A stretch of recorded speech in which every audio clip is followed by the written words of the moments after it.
Bon, je pense qu'on peut reprendre. Donc, on va commencer cette deuxième session, ce deuxième panel de la journée consacré aux personnages controversés. Et on va tout de suite écouter la communication de Marjolaine Boutet, donc, que vous connaissez bien sûr tous et toutes, mais qu'il me faut vous présenter de manière très synthétique, puisque je ne rendrai évidemment pas hommage à l'ensemble de sa carrière ni de ses travaux. Alors, Marjolaine Boutet est professeure des universités en études nord-américaines à l'université Sorbonne Paris-Nord. Et depuis la soutenance de sa thèse de doctorat en 2009, consacrée au récit de guerres étrangères dans les manuels scolaires états-uniens, elle consacre ses travaux à l'histoire des représentations et de la culture populaire et des médias, en particulier, mais pas uniquement bien sûr, les séries traitant de la société américaine contemporaine. Outre sa collaboration régulière avec la presse et les acteurs de la médiation scientifique, elle a publié de nombreux ouvrages, dont le très récent Faire écran, la réécriture de la Seconde Guerre mondiale dans les séries télévisées au temps de la guerre froide, donc en 2023. Alors, il ne s'agit toutefois pas ici de l'objet de sa communication, qui est dédié plus spécifiquement à la métamorphose d'Henri VIII d'Angleterre. Merci beaucoup Gaëlle, merci à tous d'être encore là. Donc dans cette communication sur le personnage historique, j'ai choisi de vous parler d'une figure de l'histoire que j'ai découvert justement à travers d'abord la littérature et les séries, pour ensuite m'y intéresser au niveau de sa réalité historique. Et c'est un personnage que j'utilise depuis une bonne dizaine d'années maintenant, quand je fais des cours d'introduction à qu'est-ce que la fiction historique, parce que je le trouve très plastique, très malléable, et ça marche assez bien. Et cette présentation-là, donc c'est la première fois que je le fais en colloque, elle s'est enrichie du cours que j'ai fait cette année, où les étudiants eux-mêmes m'ont apporté et fait découvrir d'autres métamorphoses d'Henri VIII, et ce sera le dernier et seul extrait que je vous garde donc pour la fin de la présentation. Donc je fais un petit teaser, c'est un travail de collaboration entre les étudiants et moi. Donc Henri VIII, pour ceux qui n'en auraient jamais entendu parler, le matériau historique est extrêmement riche.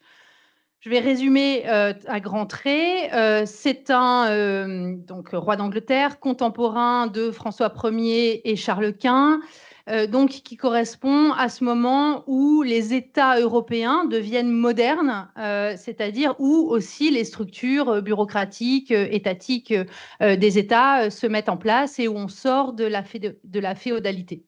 Et d'ailleurs, on sort pour l'Angleterre de la guerre des Deux Roses, une guerre civile de 30 ans qui a mis littéralement l'Angleterre à feu et à sang. Et Henri VIII est le fils du vainqueur, du vainqueur de cette guerre et de la fille des vaincus, on va dire, donc de la dynastie des Tudors, fils donc d'Élisabeth York et Henri VII Tudor. Et il a donc la lourde charge d'installer cette dynastie des Tudors à la tête de l'Angleterre. Et on va bien voir aussi très rapidement, mais son règne est encore agité de lutte pour le pouvoir entre familles concurrentes. Et c'est ce qui explique aussi la violence de son règne et de celui de son père, où on n'hésite pas à faire exécuter les opposants, parce qu'il y a des enjeux très forts de maintenir du pouvoir, de légitimité de la monarchie et d'insertion aussi de l'Angleterre dans le théâtre des puissances européennes. En plus de ça, Henri VIII, donc, il accède au trône à 17 ans. Il est le deuxième fils. Son frère aîné est mort quand il avait 10 ans. Il venait juste, le frère aîné, d'épouser l'infante, on va y revenir, l'infante d'Espagne. fille de ceux qui ont fait la Reconquista, Isabelle d'Aragon, tout. Bon, bref, il y a un gros enjeu. 17 ans, il est très jeune, et en même temps, c'est, comme vous le voyez avec ce portrait, l'un des nombreux portraits qu'a fait de lui Hans Holbein, là aussi un des plus grands peintres portraitistes de son temps. C'est une force de la nature, une force intellectuelle, physique. Il est compositeur, poète, il parle et il écrit dans 5 langues. C'est un chevalier accompli, il adore faire la joute, jouer au tennis, etc., etc., manger beaucoup, voilà. Et puis, c'est aussi le père de l'Église anglicane, celui qui fait sortir, on va y revenir évidemment, l'Angleterre du giron de la papauté de Rome. Donc, il y a tout un tas voilà, c'est extrêmement riche, son règne est extrêmement riche, est essentiel historiquement, et puis sur les rapports de pouvoir, c'est un règne qui est assez long et qui commence vraiment sous les meilleurs auspices et qui va se terminer dans la terreur, le sang et la tyrannie. Mais ce pourquoi il intéresse le plus la fiction historique et ce pourquoi il est resté dans les mémoires, c'est qu'il a eu 6 femmes, qu'il en a fait décapiter 2 et qu'il a fait annuler le mariage de 2 autres. Il y en a une qui est morte en couche et la dernière qui a réussi à lui survivre quelques années.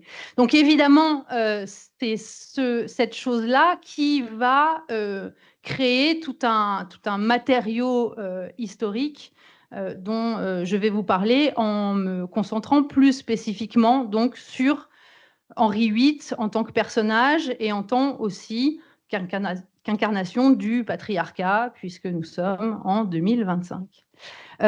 Malgré tout, cette incarnation, ce pourquoi Henri VIII est aussi parlant pour les romanciers, pour la fiction, et ce pourquoi il est resté à ce point dans les mémoires, c'est qu'il correspond aussi à un archétype mythique très ancien de la tradition orale qui a été fixé par plusieurs auteurs, mais le plus connu, c'est évidemment Charles Perrault, qui a écrit le mythe de Barbe Bleue. Et là aussi, donc, ça fait partie de ces mythes qui parlent de maris violents avec leurs femmes et qui vont même jusqu'à les tuer et à en épouser plusieurs à la suite. Et on voit bien, même si Charles Perrault, il écrit Barbe Bleue un siècle après le règne d'Henri VIII, malgré tout, les 2 images, les 2 personnages restent liés au point que souvent on dit que c'est Henri VIII qui aurait inspiré Barbe Bleue. Le mythe et le conte est plus riche que ça et s'inspire de bien d'autres traditions. Mais comme vous le voyez sur cette affiche d'un film d'Henri Gray de 1907, Barbe Bleue est habillée avec le costume d'Henri VIII. Donc la confusion entre les 2 personnages voilà, est quelque chose qu'on va retrouver et qui fait vraiment partie de l'attrait pour ces figures. On en parlait hier. Ces figures maléfiques, ces figures d'ogres, ces figures de monstres qui fascinent les sociétés à travers les âges. Donc, ce qui va m'intéresser ici, c'est ce que nous disent les fictions contemporaines. Je vais me concentrer sur le XXe et le XXIe siècle. Ce qu'elles nous disent avec le personnage d'Henri VIII. Pourquoi est-ce qu'on utilise le personnage d'Henri VIII? Donc, je vais vous faire grâce dans ces 20 minutes des films, on va dire, du début du XXe siècle et surtout juste après la Première Guerre mondiale, où Henri VIII est utilisé pour critiquer l'Angleterre, pour me concentrer sur des problématiques plus universelles et contemporaines, qui sont les questions du pouvoir, de l'adultère, de la virilité et du patriarcat. En effet, Henri VIII, c'est l'incarnation de la masculinité hégémonique, puisque voilà, il est roi, monarque absolu, qu'il épouse 6 femmes, et donc évidemment ça fascine. Et bien sûr, la question qui va travailler Henri VIII, enfin l'une des questions évidemment, mais celle que les auteurs retiennent, c'est cette quête éperdue de produire un fils, puisque c'est là le drame de la masculinité hégémonique. En tant que roi, son travail principal, c'est d'assurer sa descendance et d'assurer notamment la naissance d'un héritier mâle pour garantir la survie de la dynastie Tudor. Et donc, je reviens à son premier mariage. Il est marié pendant 24 ans à Catherine d'Aragon, qui est enceinte de très nombreuses fois, mais aucun de ses enfants ne va survivre, à l'exception d'une fille, Marie, mais ça ne suffit pas. Et à partir du moment où Catherine atteint l'âge canonique de 40 ans, les familles régnantes autour, les familles puissantes autour d'Henri VIII, lui mettent des jeunes filles sous le nez. Évidemment, il a eu des maîtresses et des enfants illégitimes, etc. Mais finalement, il décide qu'il faut qu'il épouse Anne Boleyn, qu'elle va être à même de lui donner un fils. Et je vous passe les détails, mais c'est pour ça qu'ils auront, en partie pour ça qu'ils auront avec la papauté, l'Église catholique, qu'il se convertit plus ou moins à l'Église réformée, qu'il décide de devenir le chef de l'Église en Angleterre, ce qui lui permet d'annuler son mariage avec Catherine d'Aragon et d'épouser Anne Boleyn. Quand il l'épouse, elle est probablement déjà enceinte, puis il l'épouse 2 fois pour être sûr, mais il se trouve que l'enfant à naître est une fille, deviendra Élisabeth Ier quand même, la plus grande souveraine d'Angleterre, mais ça, il ne pouvait pas le savoir.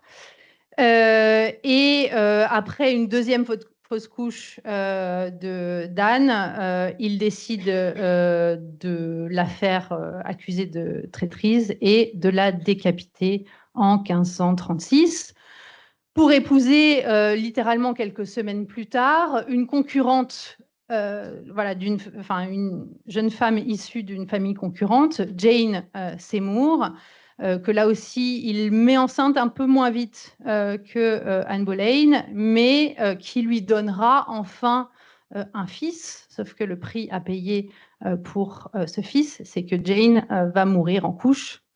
Voilà. Et donc, il y a quand même un fils. Malgré tout, il va en épouser 3 suivantes pour des raisons sur lesquelles je ne m'étends pas. La Anne de Clèves, si c'est pour des raisons politiques.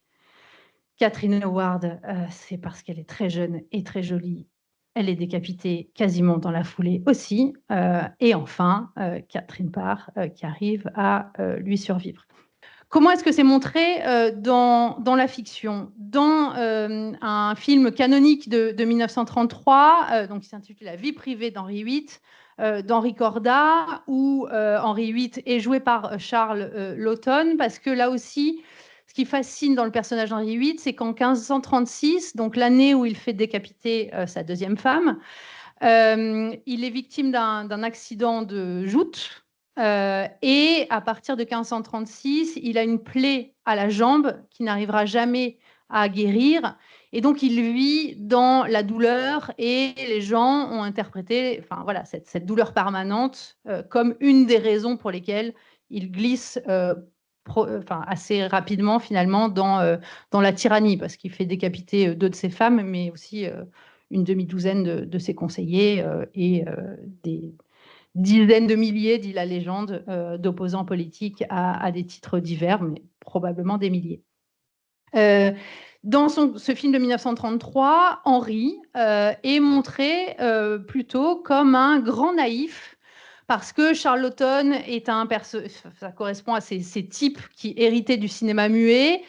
Il est grand, il est gros, il est naïf, il est sympathique, il est très souriant, il est rigolo, et il est le jouet de femmes ambitieuses et volages qui le bernent, le trompent, etc.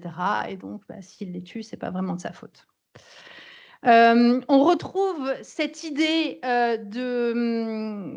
finalement d'un homme un peu le jouet de ses passions et des autres femmes, et cette masculinité hégémonique fascinante, et c'est finalement lui le personnage principal et auquel on a envie de ressembler. Dans Les Tudors, série donc beaucoup plus récente de Showtime, de la fin des années 2007, où là, pour le coup, il n'est plus question de le faire interpréter par un acteur gros, mais il est interprété par Jonathan Rhys-Meyer et son charisme quasiment vampirique. Voilà, dans les bandes annonces, il est vendu comme Henri VIII, comme une rockstar. Et donc, évidemment, une rockstar qui attire les femmes et qui a droit de les maltraiter comme il se doit. Donc ça, c'est des interprétations d'Henri VIII. Il y en a d'autres, à peu près d'ailleurs dans les mêmes, enfin plus récentes, qui, pour le coup, critiquent cette masculinité hégémonique et vont au contraire présenter, notamment dans Wolf Hall, donc série de la BBC, quasiment contemporaine pour sa première saison des Tudors et dont la deuxième saison, que je vous recommande, est actuellement disponible sur le site de la BBC en tout cas, Wolf Hall, où on voit vraiment Henri VIII comme un prédateur, comme un fou, comme un personnage extrêmement puissant avec lequel il faut essayer de composer, mais qui malgré tout est imprévisible. Et donc il y a vraiment quand même une vision assez critique de cette masculinité hégémonique. Et puis, on va carrément dans la réécriture avec ce film britannique de 2023 qui s'appelle Firebrand, qui est l'adaptation d'un roman, c'est quasiment tous des adaptations de romans, dans lequel on va jusqu'à imaginer que la dernière femme d'Henri VIII, donc Catherine Parr, finit par l'assassiner. Donc on a quelque sorte d'une vengeance de la dernière femme au nom de toutes les autres, et elle finit donc par le tuer pour survivre. Et c'est ça qui expliquerait que. Donc on a vraiment. Et là, vous voyez, on revient à un Henri VIII gros, interprété par Ludlow. Donc là aussi, c'est intéressant. Et au-dessus, c'est Damian Lewis qui porte de très grands costumes pour essayer de se grossir. Et d'ailleurs, ça correspond à une réalité historique. De fait, la mode à la cour d'Angleterre était passée à ces costumes extrêmement volumineux, parce que les courtisans ne voulaient pas que Henri VIII se sente, on va dire, différent du fait de son obésité assez évidente dans la deuxième partie de sa vie. Et puis, bien sûr, dans toutes ces fictions-là, le mariage qui fascine le plus, c'est celui avec Anne Boleyn, parce que c'est celle par qui le scandale arrive, c'est la voleuse de mari, c'est l'ambitieuse, c'est la femme éduquée en France en plus, donc vous imaginez.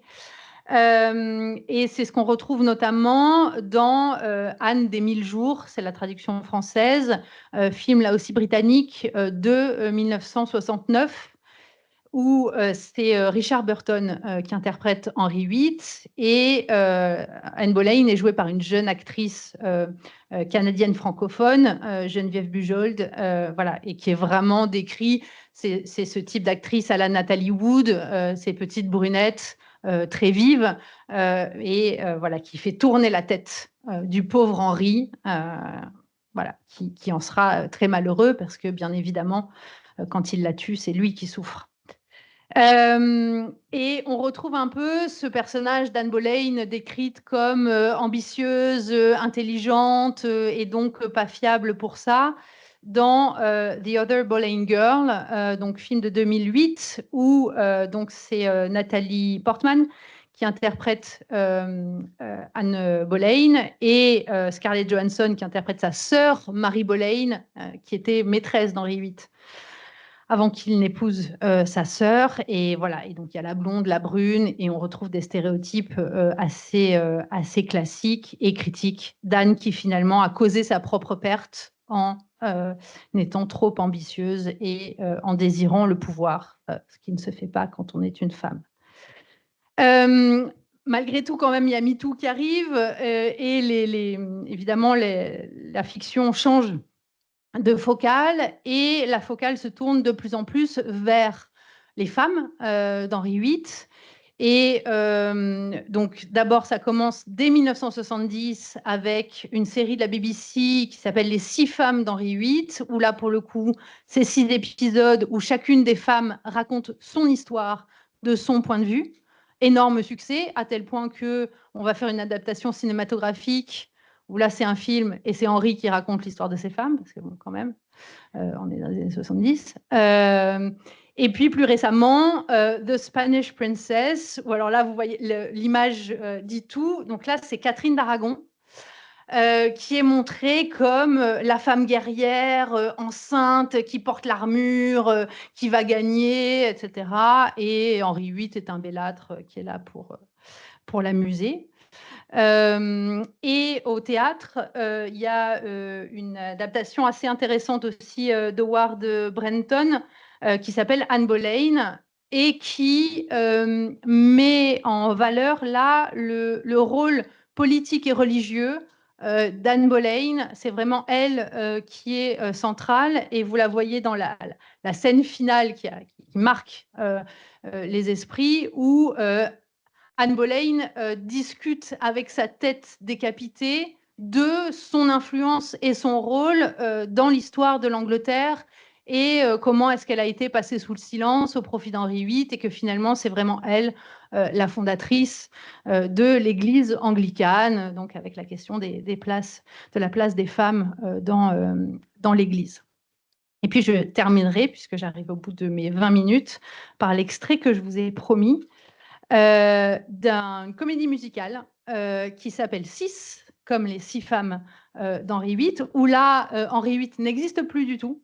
Il n'apparaît pas sur scène. Et ce sont donc ces 6 femmes qui, au départ, alors elles veulent former un girls band. Et elles cherchent qui va être la leaduse, laquelle a été véritablement aimée par Henri VIII. Et la morale de l'histoire, c'est qu'évidemment, elles n'ont pas besoin de l'amour d'un homme pour exister. Je termine avec ça. Ah, pardon, ça ne se lance pas. Pardon. Je vais devoir chanter. Sinon, je l'ai sur Spotify. Je ne chanterai pas. Est-ce que ça va marcher? Oui. Ah. Ah non. Désolée.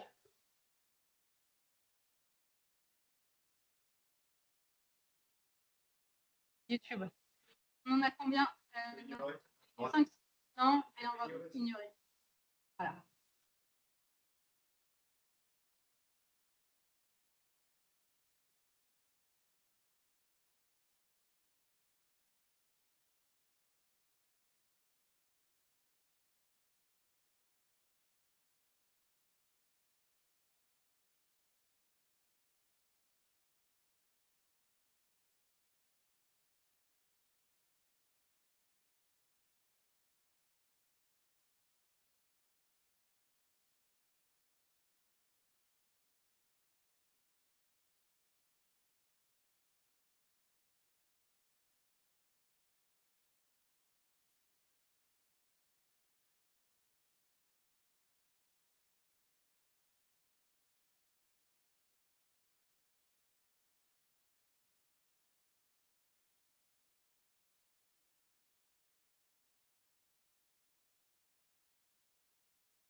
Voilà. Je m'arrête là. Mais là encore, ce qui est intéressant, c'est de voir à quel point le matériau historique peut être revu à destination de publics extrêmement divers. Et ici, c'est plutôt le public queer et féminin, puisque c'est une comédie musicale voilà, qui est sortie en salle tout récemment en Angleterre, mais je ne pense pas qu'il soit sorti en France, parce que là encore, voilà, Henri VIII, les Tudors, c'est vraiment très marqué culture anglophone et britannique, mais malgré tout, la comédie musicale a été montée à Broadway et a fait une tournée mondiale. Voilà, c'est accessible sur Spotify pour ceux qui l'ont, et les paroles sont assez délicieuses. Voilà, je vous remercie.